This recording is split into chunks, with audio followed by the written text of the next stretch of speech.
Hi, everyone. Welcome to my talk titled Roadmap to More Sustainable AI Systems. I'm Abhishek Gupta. I'm a machine learning engineer at Microsoft, where I work in the commercial software engineering division. I also serve on the responsible AI board for my organization within Microsoft. Also the founder and principal researcher at the Montreal AI Ethics Institute, which is an international nonprofit research institute with a mission to democratize AI ethics literacy. And finally, I serve as the chair for the standards working group at the Green Software Foundation, where we're building standards to bring nuance and uh, assessing the carbon impacts of software, how they're measured, and doing so in a manner that's interoperable and actionable. So who am I? I'm a practitioner. I believe that the best lessons come from the field. I'm also a community builder. Was in fact the genesis for the Institute, and I also believe that it helps to cover our blind spots by listening to diverse voices who have lived experiences. Finally, I'm a pragmatist. I believe that meaningful change requires compromise. I say all this because I hope it'll help contextualize the rest of the presentation and my comments, and help you see the perspective from where I'm coming from. So here's what we will cover today. We'll talk about the societal and environmental impacts of AI. We'll also look at the current state of carbon accounting in AI and how that relates to building more sustainable AI systems, some of the challenges are, and finally, how we can solve some of these issues with some actions that you can even start taking this week. So AI has a huge carbon impact. And it has related societal concerns. We can help to mitigate some of these issues, and carbon accounting can basically help guide some of our actions because we can't fix what we can't measure. And finally, there are some things that we can even start doing this week that will help put some of these ideas into action. This is a graphic that was generated from the presentation that I had given as a part of my work on harmonizing the environmental and societal impacts of AI systems. Combining them together helps us put a bit more momentum into this work towards building more sustainable AI systems. So it's by an artist who's behind plaything.com. Would highly encourage you to check out their work, and of course, this framework itself, links for which will be available at the end of the presentation. So what are the societal and environmental impacts of AI?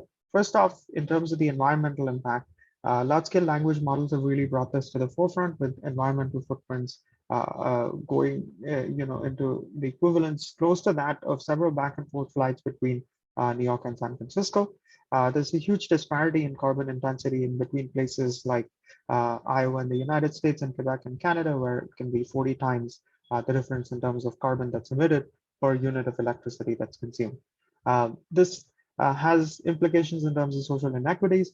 As we emphasize our larger AI systems, we continue to exacerbate inequity in terms of access, especially in terms of on the industry front, where only those with access to large compute and data infrastructures will be able to build the best systems, and this also promotes exploitative data practices.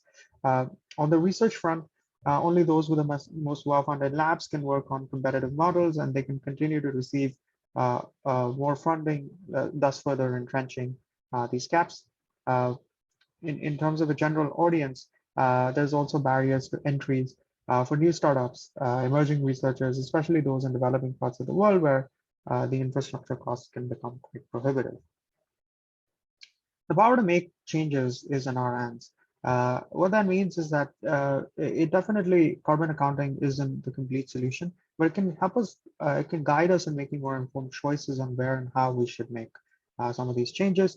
This includes when we run our training, how we run it, ultimately the benefits emerging from these systems are even worth the environmental costs. And so, carbon accounting can help us guide our actions. It's currently in quite a nascent stage, and there are some challenges that we need to contend with. The challenges fall under two large categories. Those are data and practice issues.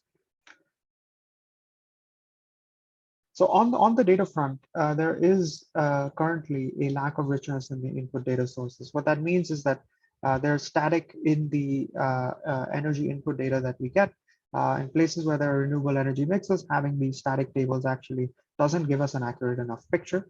Statically published numbers from these data centers are also inadequate to address the real-time energy mix that the data centers have access to. And richness in these sources is sometimes only available in a few countries like the US and Western Europe. And in other places, the data is actually quite coarse in its granularity, limiting its usefulness. There's also a lack of consensus on measurement methodologies. So different pieces of literature suggest different ways of measuring carbon emissions, some looking at outputs from power indicators provided by the CPU and GPU, but others suggest measuring floating point operations. Each cover their own pros and cons, and none of them address how effective any of them are in shifting developer behavior. In terms of practice issues, there has only been a gradual movement from web-based to code-based tools. So the first crop of tools were purely web-based, meaning you had to go and enter information on a portal. Developers are not going to exit their natural workflows to where the value from this practice isn't really clear yet. Code-based tools that integrate with the native workflow of data scientists and practitioners are much more effective. Uh, and finally, this is still far from being a normalized practice, meaning that even the most daring practitioners still don't use it. Evidence from GitHub repos and anecdotally speaking with many practitioners in research and industries will point you towards this conclusion. And it's neither well known nor well utilized at the moment. And so the first course of action then really is to build awareness, as we're doing with this conference as well. So how can we solve these issues? There are four key areas where we can start to put some of these ideas into practice and start to address these challenges. First and foremost, in terms of data, we need to have better data aggregation and collection. As we get more granularity and real-time data, we'll be able to generate more actionable insights that will spur people towards action. Also collecting data outside of places just like North America and Europe will help. And standardization of the data will be another thing that can help. And research into methods that can better distribute the carbon impact like federated learning and TinyML can also help move us towards building more sustainable AI systems. On the standardization front, it would be very useful if we had standardization in terms of the methodologies to enable comparisons. If we compare apples and oranges, not really going to inform end users in terms of taking requisite actions. And so consensus on building this through empirical evidence will be critical for success. Having things like certification that can help verify claims, that can also help to increase comparability. And finally, this will be especially useful for those downstream consumers of off-the-shelf systems from cloud providers as well. Mapping the needs of practitioners is going to be important. Understanding how the tools can serve them so that they increase the adoption of these tools is going to be important. Having more actionable results from these tools will further help boosting adoption and making them more native to their workflows, just how code-based tools are doing that versus web-based tools. It's another way to push that forward. Finally, in terms of practice, we need a strong degree of evangelism to normalize this practice. So making this an acceptable thing at top tier ML conferences and course curricula and popular media articles, perhaps even making this a soft requirement to publish at conferences, journals will help. And so what can you do next then? Hopefully, you share this idea with your colleagues, make carbon considerations a core part of business and functional requirements, gather data through putting in place some basic instrumentation and telemetry. And finally, designing solutions that are carbon efficient and carbon aware will help with this as well. So we, in a nutshell, covered the societal and environmental impacts of AI, the current state of carbon accounting in AI, and some of the challenges associated with it and how we can help to solve some of those challenges. The power to make greener AI systems is in your hands. Hopefully you take this call to action. Really quickly, here are some ways to work with me. I've published on this before. You can take a look at that on this link. I'm part of the Green Software Foundation, as I mentioned, which I would encourage you to check out. The State of AI Ethics, Volume 5 has a chapter on AI and environment that, again, I would encourage you to check out.